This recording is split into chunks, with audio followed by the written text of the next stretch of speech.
तुर्किया के नौमुतीफ सदर रजब Tayyip Erdogan ने हलफ उठा लिया।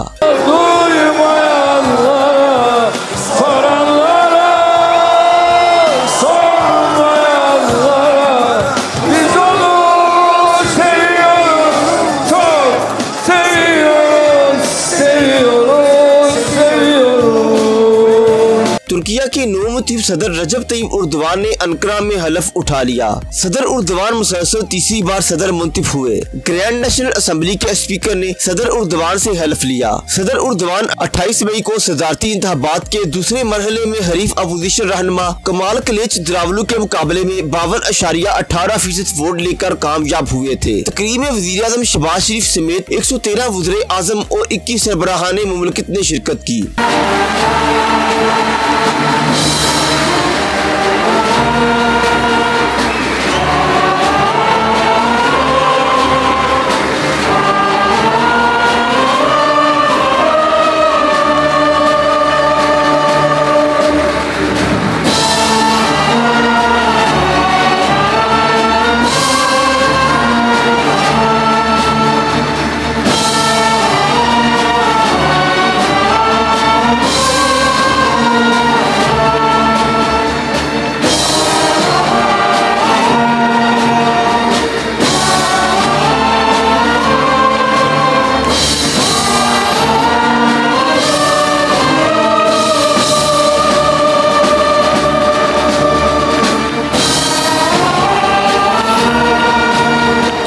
मुसलसल तीसरी बार बतौर तुर्क सदर अपने ओहदे का हलफ उठाने के बाद सदर रजब तय्यिप एर्दोगान ने अपने पहले खिताब से अवाम के दिल जीत लिए। Sıfatıyla 5 sene daha Türkiye'ye ve Türk milletine hizmet etme şerefine nail olduk।